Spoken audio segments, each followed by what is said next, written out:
there is a moment, suspended in the fragile architecture of human connection, when everything shifts, without a single word being spoken. It is not marked by a dramatic confrontation or a tearful goodbye.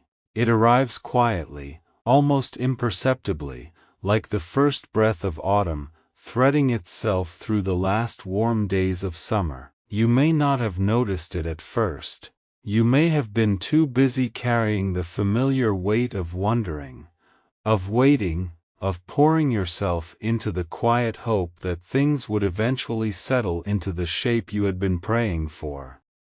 But something did shift, and the evidence of that shift is now written all over the behavior of the person you have loved so carefully, so completely, and so often at the expense of your own peace. They are pulling away, they are avoiding you with a deliberateness that cannot be mistaken for busyness or circumstance. And rather than this avoidance being a reflection of your inadequacy, it is, in the deepest and most spiritually honest sense, a confession. It is the loudest, most revealing thing they have ever communicated to you, and it has nothing to do with your failure, and everything to do with your power. Your special person is fed up with hiding the silent, trembling truths that have anchored themselves deep within their soul. For months, perhaps longer, they have carried the crushing weight of unspoken words, sentiments so enormous and so tangled that simply allowing them to surface feels like a risk they are not prepared to take. These are not casual feelings they are suppressing. These are tectonic-level emotions that have been building beneath the composed surface they present to the world, pressing against the walls of their carefully constructed emotional fortress, with an increasing urgency that terrifies them. Every time they think about reaching out to you, about closing the distance they have engineered between you and them, those feelings rise up with such force that they retreat immediately into the safety of silence. They have shielded their eyes from the brilliant light of your presence, because the sheer depth of what they feel has become too massive, too overwhelming, too dangerously close to something they cannot control. And for a person who has spent their entire emotional life believing that control is the only safe currency they possess, your energy represents the single greatest threat to the carefully guarded empire of their inner world. They are intentionally avoiding you, because they already know the truth that lives in the marrow of this moment. You are slipping away from them, not in the way that things slip away through neglect or indifference, but in the far more destabilizing way that something transcendent moves beyond the reach of those who never truly honored it while it was close. They can feel it, the energetic tether that once kept you tethered to the orbit of their timeline, their decisions, and their emotional availability has loosened, and the space created by that loosening is filled with something they did not anticipate. Not resentment, not desperation, but a quiet, luminous self-possession that radiates from you, now like warmth from a source they can no longer claim as exclusively theirs.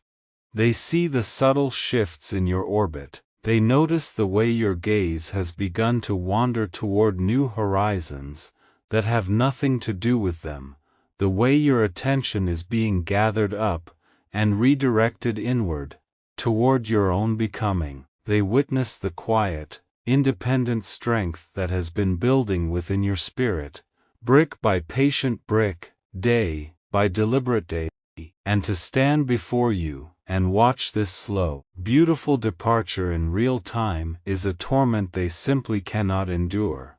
So they choose distance. They choose the illusion of safety that comes with removing themselves from the direct witness of what they are losing. But here is what heaven sees from its highest vantage point. where every thread of human connection is visible in its entirety, woven from pure light and purposeful intention. Their distance is not power, it is the most transparent form of surrender. In the grand calculus of the cosmos, where cause and effect operate not on human timelines but on spiritual ones, the choice to avoid you is the equivalent of waving a white flag in the dark, and hoping no one notices. They are not retreating because they have moved on, or because they have found something better, or because your presence means less to them now than it once did. They are retreating because your presence now means more to them than they know how to handle, and they have not yet developed the emotional vocabulary or the spiritual courage to stand inside that enormity and remain composed. Their avoidance is a desperate attempt to shield a fragile ego from a divine reality. And the divine reality they are running from, the ultimate truth that could liberate them, if only they had the bravery to stop and face it, is this: you are the one who actually holds all the power in this relationship. This is not the kind of power that the world tends to celebrate. It is not loud, or aggressive or demanding. It does not announce itself with ultimatums, or scorekeeping, or the calculated withdrawal of affection as a weapon.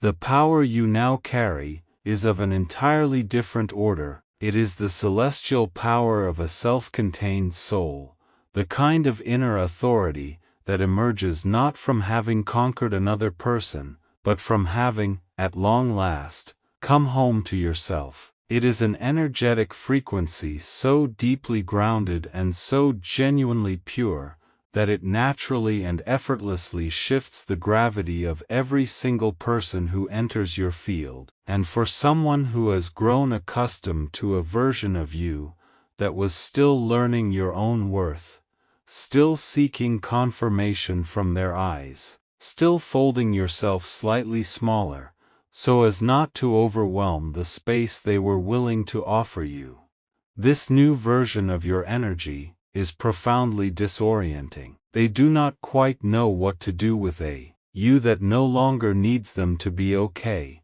To understand how you arrived at this moment of genuine power, it is worth pausing to honor the journey that brought you here, because it was not effortless, and it was not painless. For a long time, perhaps for longer than you would like to admit, you walked through the valleys of this connection, feeling smaller than you were.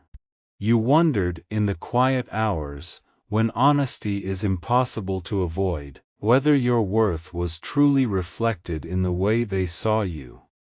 You questioned with a tenderness that broke your own heart a little each time, why the love you offered so freely and so fully seemed to dissolve into the air between you, without landing with the weight it deserved. You gave away pieces of your peace in increments so small that each individual sacrifice felt manageable, even noble, even like love. But the accumulation of those small surrenders left you operating under an assumption that was never rooted in truth, the assumption that you were the one waiting to be chosen, that you were the one standing in the peripheral shadows of their life, hoping that one day they would turn fully toward you, and decide you were worth the fullness of their attention and devotion. Heaven, watching from above, held this period of your journey with such extraordinary compassion.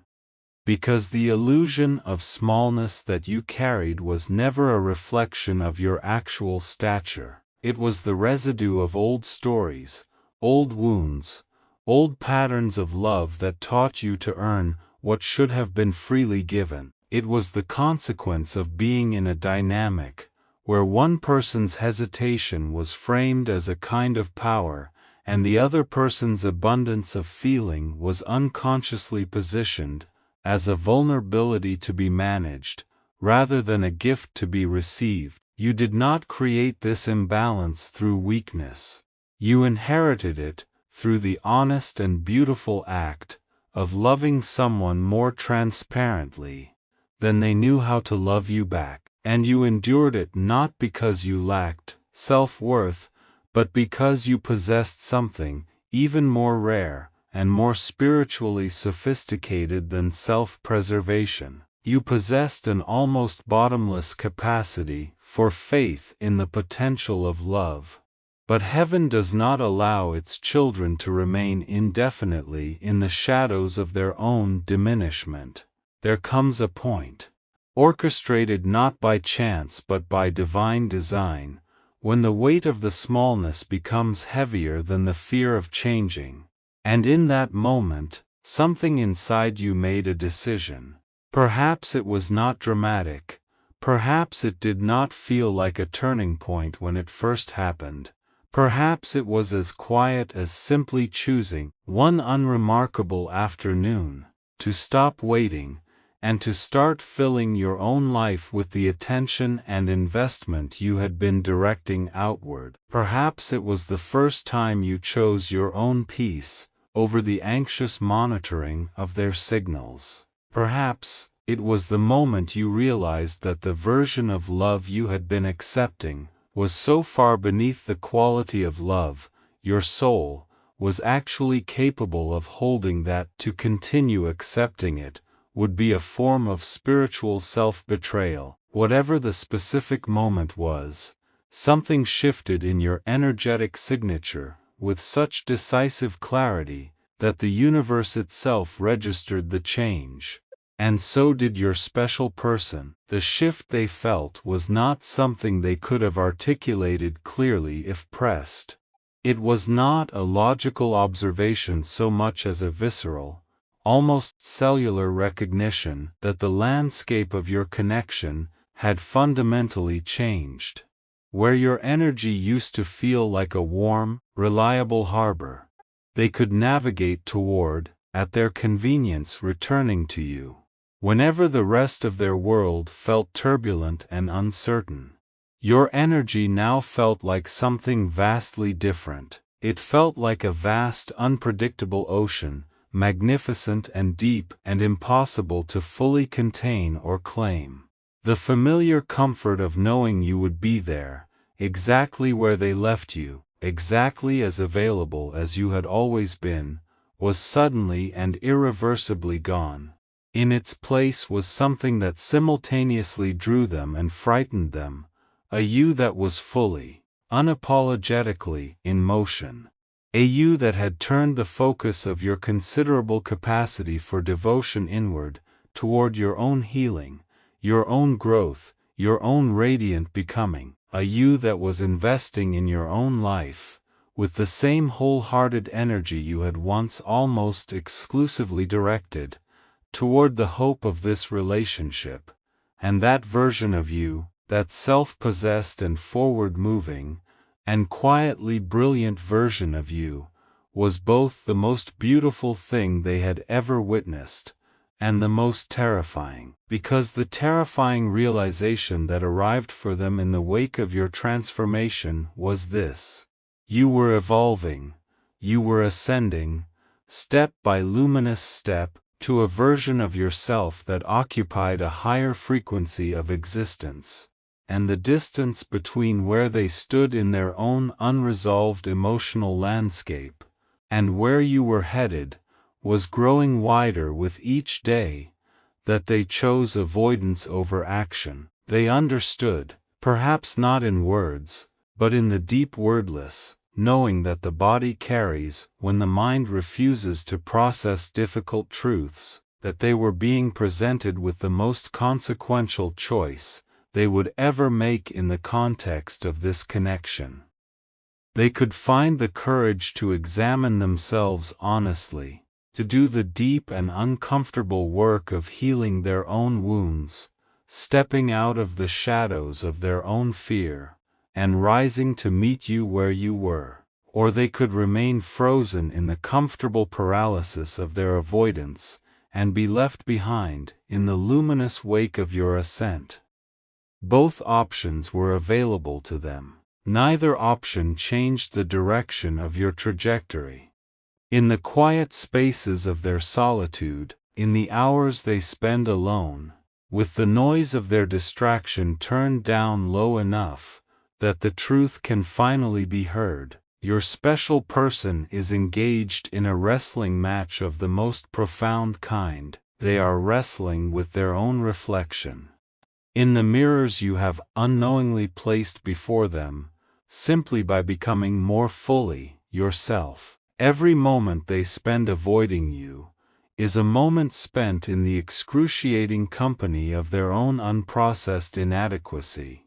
They look at the grace with which you now carry yourself, the resilience that has clearly been forged through fire and sorrow, and the patient work of choosing to keep going, and they feel the vast gap between where they are and where you are, with a sharpness that borders on physical pain. They look at the effortless way you have begun to radiate your light, through even the darkest corners of your experience, no longer asking anyone's permission to shine, no longer apologizing for the brilliance of what you carry, and they feel entirely unequipped to stand in that light and offer you anything that matches its quality. This is the truth they are running from, and it is also the truth that holds within it the seeds of their greatest possible growth. They know, in the most honest chamber of their heart, that you are rare. They know you are the kind of person, the kind of soul, the kind of energy that does not simply pass through the lives of others without leaving something irreplaceable in its wake. They know that you are the kind of love that people spend years searching for.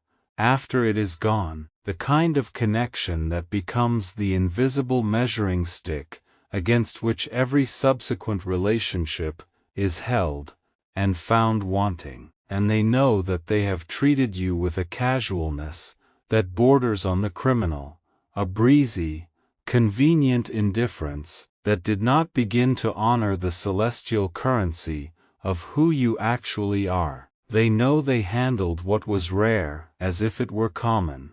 They held what was precious as if it were expendable, and the fear that now consumes them, the fear that drives their avoidance and their silence, and their exhausting refusal to simply step forward and be honest, is the fear of that reckoning, the fear of the moment when they must stand before you, exposed in their own inadequacy, and acknowledge that you are the prize they never truly learned how to keep. Heaven watches this entire dance with a compassion that is entirely without judgment, because this friction, this agonizing and beautiful push and pull between what your soul needs to become and what their soul needs to face, is not accidental. It is not the random collision of two people with incompatible timing and unfortunate circumstances.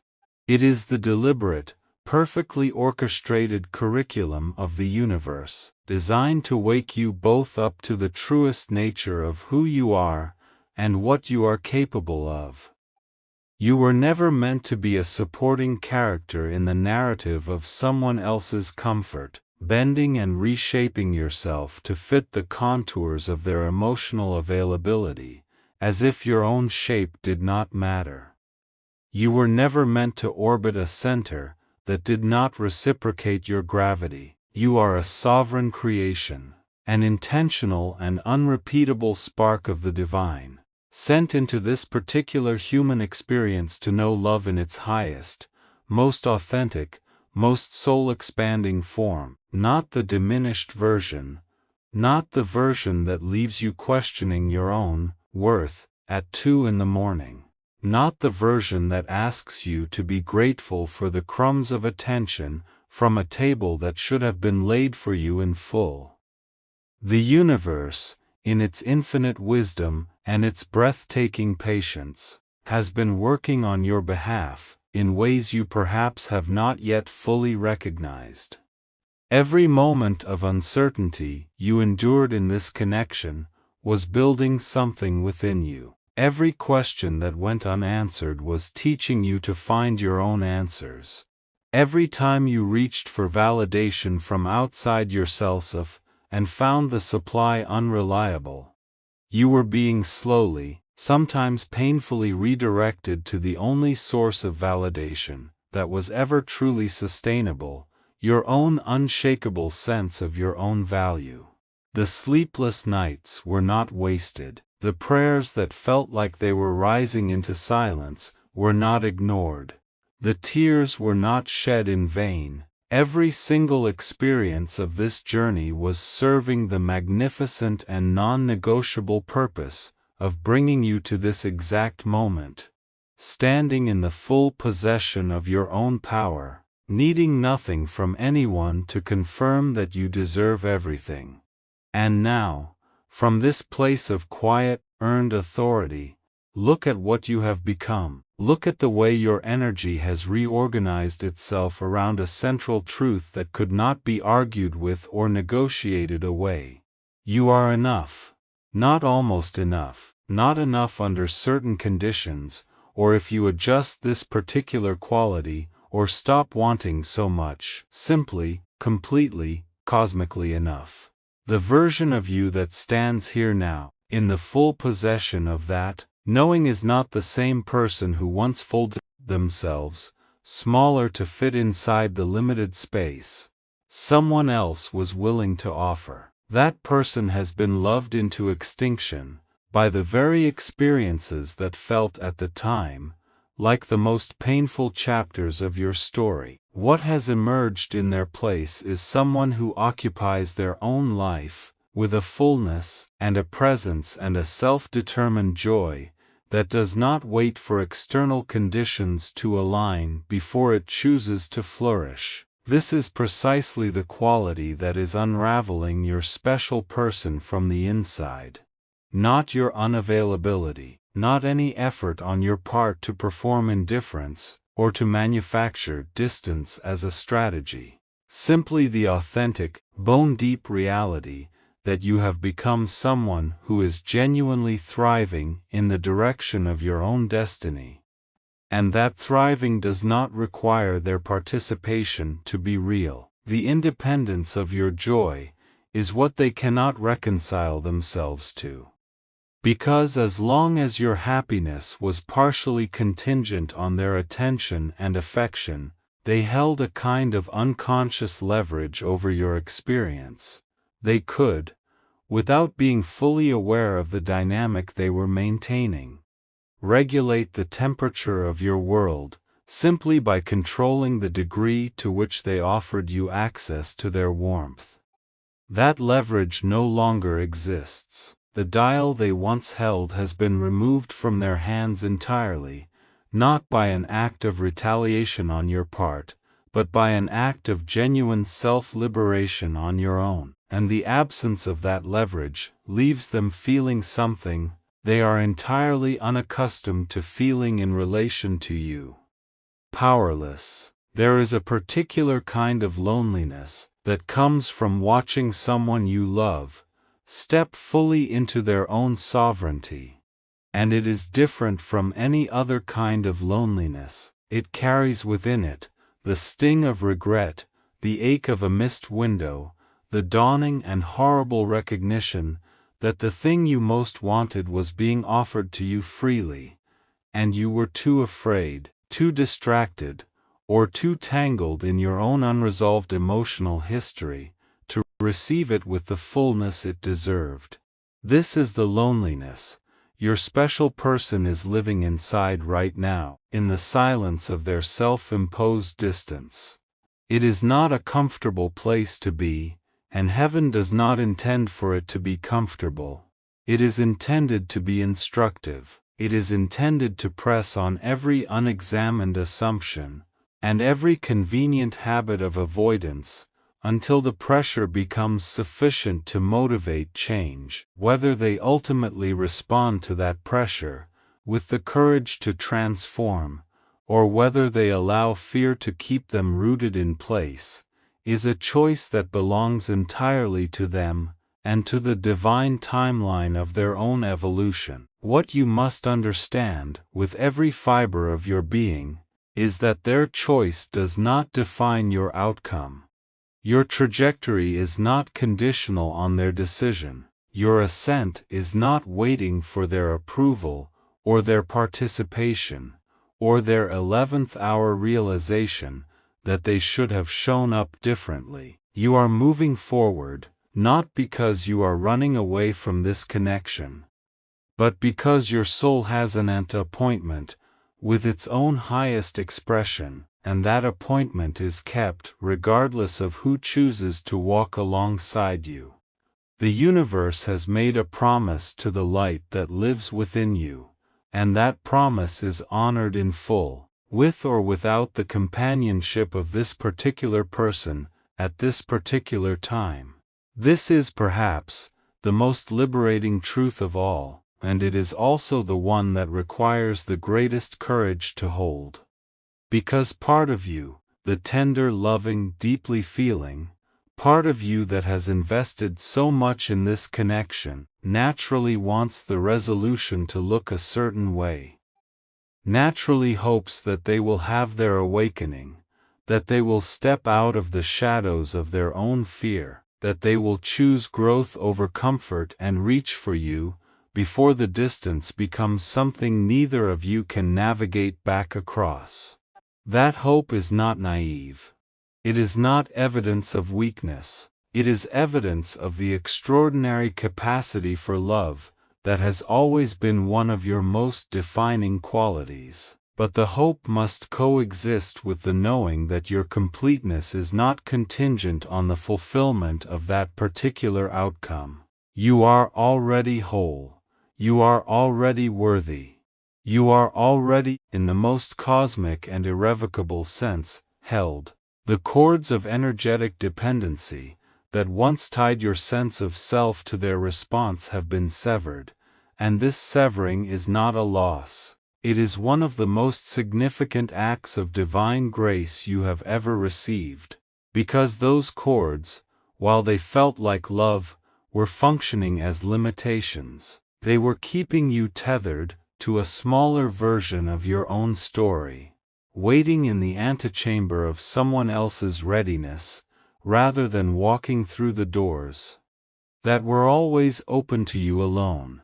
Now that they are gone, you are free in a way that perhaps you have not yet fully allowed yourself to feel, free to love yourself with the same generosity you offered outward, free to invest in the dimensions of your life that make you come most fully alive, free to let the relationships, opportunities, and experiences that are genuinely aligned with the frequency you now carry, to find their way to you, without the interference of an energy pattern that kept broadcasting a signal of conditional worthiness. As you move forward, wrapped in the grace that heaven has been extending toward you throughout every chapter of this journey, including, and especially the most difficult ones, carry with you the clarity of what has been revealed.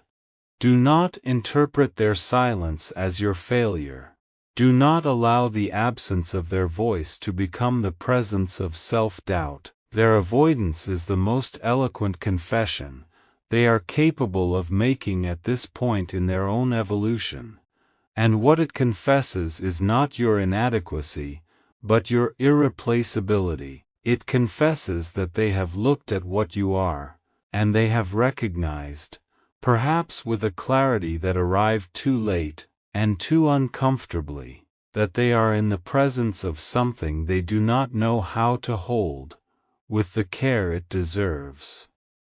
It confesses that you have outgrown the container of the dynamic they were comfortable maintaining, and the only response their current level of emotional development has available to them is to step back from the magnificence of what you have become, because stepping fully into it feels like more than they are equipped to risk. You hold all of the power now, not as a trophy or a weapon or a bargaining chip, but as a birthright that was always yours, and is only now being fully claimed. The power to define the terms on which you give your presence.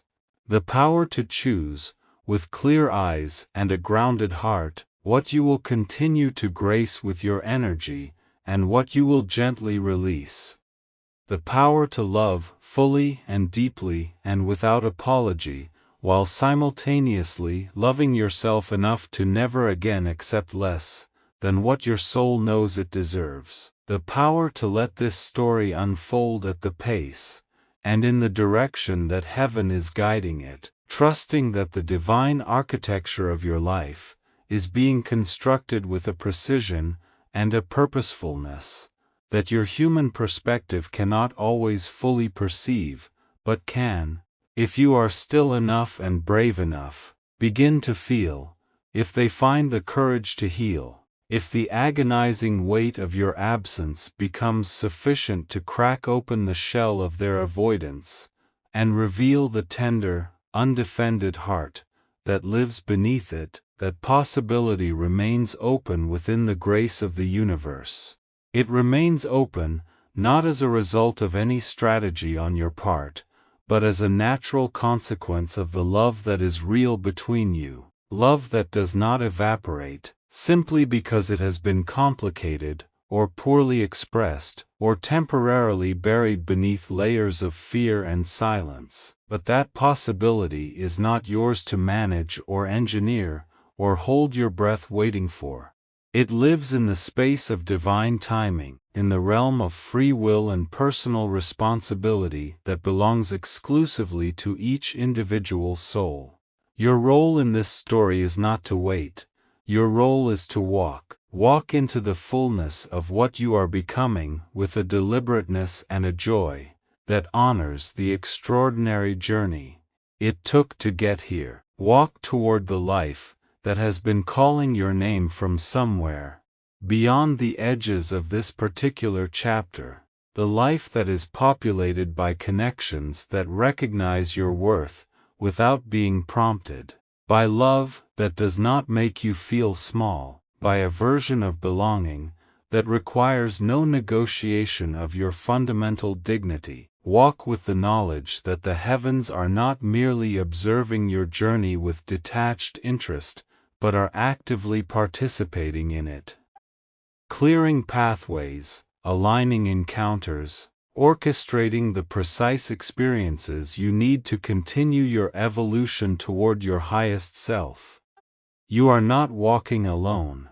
You have never been walking alone. The illusion of aloneness was part of the curriculum, designed to strengthen the muscles of your own inner knowing, so that when you finally arrived at this place of self-sourced power, it would feel not like a destination someone else could give or take from you, but like a homecoming that was always and only yours to make.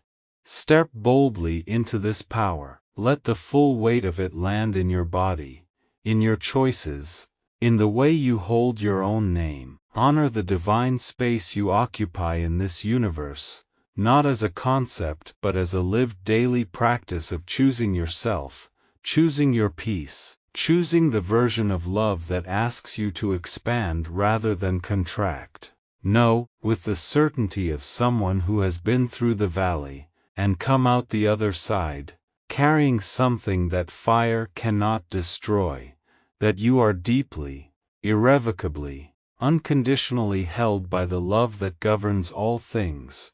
You are seen in your entirety, loved in your complexity, and championed in your becoming by a force that is greater than any human hesitation or fear or failure to show up.